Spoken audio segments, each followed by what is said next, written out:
إن الحمد لله والصلاة والسلام على رسول الله وعلى آله وصحبه ومن والاه. أشهد أن لا إله إلا الله وحده لا شريك له وأشهد أن محمدا عبده ورسوله لا نبي بعده. Hadirin jemaah Masjid Al-Ikhwan yang sama-sama dengan Allah Subhanahu wa Ta'ala. Tidak terasa kita sudah memasuki malam 10 tidak salah. Berarti kita sudah memasuki malam yang pertama di bulan Ramadan. Mudah-mudahan kesalahan kita, seluruh amal ibadah kita diterima oleh Allah Subhanahu wa Ta'ala.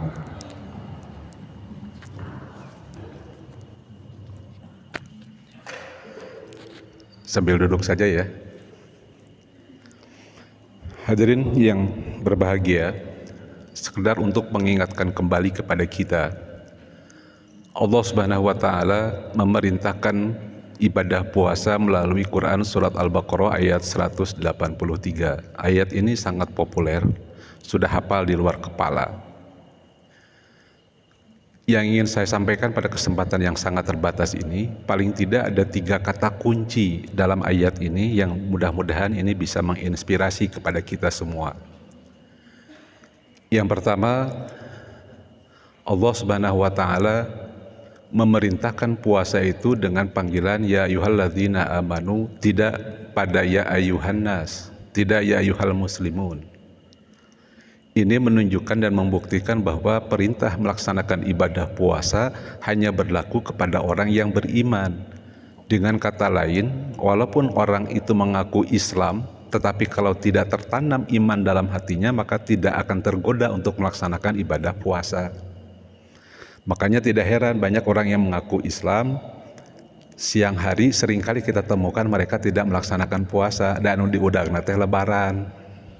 Ai lebaran toh-tohan ari puasa henteu, padahal lebaran teh kerja manu puasa. Oleh karena itu maka ketika panggilan puasa ini hanya berlaku kepada orang yang beriman, maka menjadi syarat utama pelaksanaan ibadah puasa itu harus didasarkan karena iman. Dengan kata lain, diterima dan tidaknya suatu amal ibadah termasuk puasa dasarnya harus karena iman. Itu kata kunci yang pertama.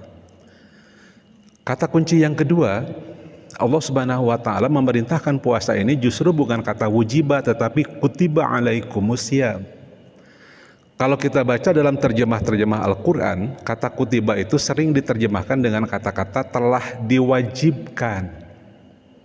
Padahal kalau menurut istilah kosakata bahasa Arab yang benar, kalau diterjemahkan dengan bahasa telah diwajibkan harusnya adalah wujiba alaikumusiyam atau purido alaikumusiyam. Tapi kenapa dalam Quran surat Al-Baqarah justru Allah memerintahkan puasa itu dengan kalimat kutiba alaikumusiyam kama kutiba ala ladzina min qablikum? Harusnya kalau diterjemahkan secara murni dan konsekuen adalah telah dituliskan. Sebab kata kutiba itu deripat kata dari kata-kata kataba yaktubu kitaban. Tapi kenapa dalam terjemah selalu digunakan kata-kata wajib? Apa sebetulnya Allah yang ingin menggunakan kata-kata kutiba alaikumusiyam? Setidaknya ada 3 hal dalam kata-kata kutiba alaikumusiyam. Yang pertama, kata kutiba alaikumusiyam itu sama dengan kata-kata kitab. Artinya puasa sebagai suatu syariat itu telah Allah tetapkan kepada kita sebagaimana syariat puasa itu telah Allah tetapkan juga kepada orang-orang sebelum kita. Makanya kita pernah mengenal ada istilah puasa Nabi Daud. Puasa Daud adalah puasa syariat pada zaman Nabi Daud tapi masih berlaku dan masih digunakan oleh sebagian besar di kalangan kita. Itulah menggunakan kata-kata kutiba ay bimana kitab. Kitab di situ artinya ketetapan ketentuan tentang syariat puasa tidak hanya berlaku kepada umat Islam tapi juga berlaku kepada umat-umat sebelum kita. Ada puasa Nabi Musa. Konon puasa Nabi Musa itu puasanya 24 jam. Kalau kita kan paling sekitar 13 jam ya. Dari mulai 4:30 sampai jam 6 sore. Tapi kalau di Rusia itu katanya sampai 21 jam. Bahkan di Inggris teman mengabari itu puasa itu sudah sampai di angka 22 jam. Paling lama. Jadi kata kutiba alaikumusiyam ay bimana kitab. ketentuan, ketetapan tentang syariat puasa itu telah dilakukan juga, telah Allah berlakukan juga kepada umat-umat sebelum kita. Itu pengertian yang pertama. Pengertian yang kedua, kata kutiba alaikumusiyam Allah gunakan dalam Quran surat Al-Baqarah ini sebenarnya maknanya adalah sama dengan kata-kata aturan. Kitab itu adalah aturan. Dengan kata lain, puasa yang Allah perintahkan itu ada aturan mainnya. Makanya tidak sedikit Rasulullah SAW memberikan peringatan kepada kita, rubba so'imin laisa lahu jazaa'un ilal juwal, atau seberapa banyak orang yang melaksanakan ibadah puasa tetapi puasanya tidak menggunakan aturan-aturan Allah, dia hanya mendapatkan pahala dalam bentuk lapar dan dahaga saja. Oleh karena itu puasa dalam konteks yang diperintahkan Allah ini, puasa punya aturan main. Bahkan dikatakan punya aturan main, Imam Al-Ghazali itu sampai membuat 3 kategori. Ada puasa umum, puasa khusus, dan ada puasa khususil khusus. Ini menunjukkan kata kutiba di sana itu adalah bahwa puasa yang diperintahkan kepada kita orang yang beriman itu punya aturan main. Pengertian yang kedua, kita percepat. Pengertian yang ketiga, kenapa Allah menggunakan kata kutiba tidak wujiba alaikumusiyam? Kata kutiba dalam ayat itu sebenarnya bermakna sama, yaitu apa? Uktub, dalam bentuk fi'il amarnya. Catat, camkan baik-baik hai orang-orang yang beriman bahwa puasa itu banyak sekali manfaatnya. Kalau kita baca dalam Quran surat Al-Baqarah ayat 184, ayyamma ma'dudat pamangkana minkum maridon au ala safarin fa'iddatun min ayamin ukhor. Apabila kau dalam keadaan sakit dan sedang dalam keadaan safar, maka kalian bisa berbuka puasa dan menggantinya pada bilangan sesuai dengan yang dibatalkan pada bulan yang lalu. Ada bulan yang akan datang. Kan begitu. Walalladzina yutiqunahu fidyatun, tapi bagi mereka yang tidak mampu berpuasa maka bisa menggunakan fidyah. Tapi di akhir ayat ini kalimat wa antasumu khairul lakum in kuntum ta'lamun. Apabila kamu sedang sakit, sedang safar tapi masih berpuasa, jauh lebih baik dalam sisi Allah. Itu yang disebut dengan kutiba alaikumusiyam. Dan ayat cerita orang yang puasa mati. Ayat macam kita maut gini ke rumah sakit. Ayat gara-gara puasa, ayat. Tapi tidak sedikit ada orang yang sudah sakarat dianjurkan oleh dokter untuk berpuasa. Sehingga tidak jarang puasa dijadikan semacam terapi untuk kesehatan. Ada orang yang diet disarankan dengan puasa.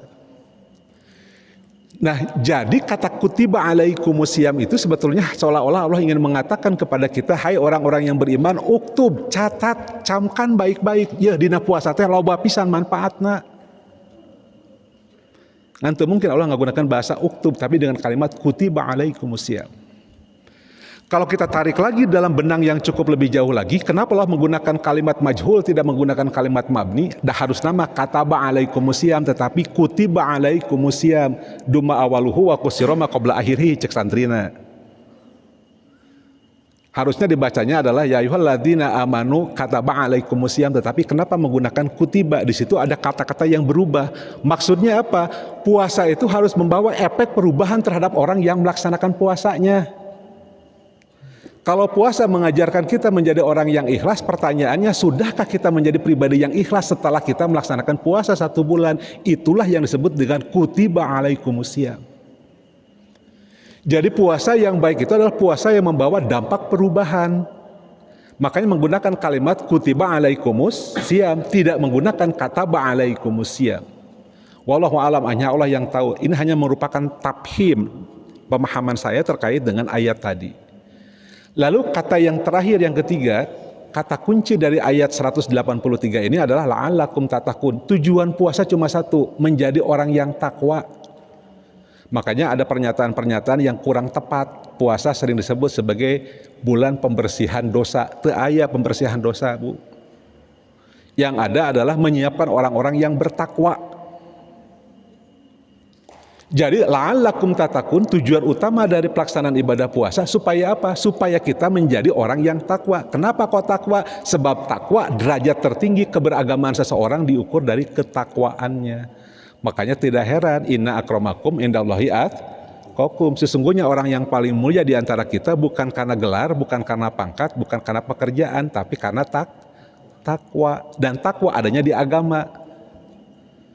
Bayangkan lawan ayat hadis atau ayat Al-Quran, jelema anu bakal asup surga teh jelema anu beunghar, cilaka anu miskin Pak.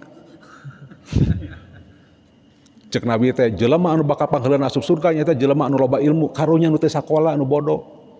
Tapi digambarkan ku Al-Quran, orang yang paling mulia di sisi Allah bukan hitam, bukan putih, bukan kaya, bukan miskin, tapi karena takwa. Nah puasa teh ngabentuk jalma-jalma supaya takwa. Jadi ngabersihan dosa. Soal dosa mah urusan Allah ya mah. Tujuan puasa hanya membuat kita menjadi takwa. Kalau kita sudah menjadi takwa, ada jaminan 3 dari Allah. Pertama, al-jannah, arduhas samawati wal ard. Yang kedua, ya Allahum awaya takilha ya Allahum makhraja, akan diberikan setiap persoalannya jalan keluar. Dan yang ketiga adalah wa yarzuqhu min haitsu la yahtasib, akan diberikan rizki yang tak terhingga. Ngan ku bahasa Indonesia sok diartikeun salah dewa eta, rizki yang tak disangka-sangka. Itu salah kaprah dewa eta. Padahal kata-katanya hisab. Ya, min haitsu la yahtasib, dari rizki yang tak terhingga. Hisab itu lain tak terduga, lain tak disangka-sangka. Contoh, kita masih bisa bernapas tanpa bantuan oksigen, betul nggak? Jika ini lamun dihitung sekali napas menggunakan oksigen, kira-kira di rumah sakit sabaraha jutaan. Bukankah itu adalah rizki? Ngan urang mah kadang-kadang sok menyederhanakan, rizki teh identik dengan uang, ada rizki, tidak ada uang, tidak ada rizki. Ibu-ibu punya anak sehat walafiat, tidak sakit, bukankah itu rezeki? Sebab lamun budak sakit sabaraha biayana, itulah yang disebut dengan min haitsu la yahtasib, rezeki yang tak terkira, yang tak terhitung oleh kita. Betul nggak? Bapak ibu datang ke masjid pakai tongkat tidak? Pakai roda. Cik lamun ana sampeana hiji teu aya punten bade kumaha? Berapa biaya untuk mengobati sakit? Gara-gara asam urat, gara-gara stroke dan segala macamnya. Itulah rizki yang min haitsu la yahtasib. Jadi Allah memberikan jaminan kepada orang yang takwa, karena rizki Allah bukan hanya sekedar dengan materi, tapi dengan bentuk-bentuk yang lain, termasuk nikmat sehat walafiat, nikmat bisa bernapas, nikmat bisa hitut. Cik aya sabaraha juta ayeuna jelema dioperasi hayang hitut. Ya kan? Betapa sangat luar biasanya rizki dari Allah. Cuma kadang-kadang kita selalu suudzon kepada Allah. Allah teh kadang-kadang koret temere rizki karena kantong kita lagi seret. Jadi ukuran rizki dalam pemahaman manusia sangat berbeda jauh dengan pikiran Allah. Mudah-mudahan ibu dan bapak sekalian ini memberikan inspirasi kepada kita semua, dan mari kita gunakan puasa yang kita laksanakan dalam 1 tahun ini betul-betul sebagai kawah candra di muka untuk membentuk pribadi-pribadi kita menjadi pribadi yang semakin bertakwa kepada Allah Subhanahu wa taala. Aqulu qouli hadza, wassalamualaikum warahmatullahi wabarakatuh.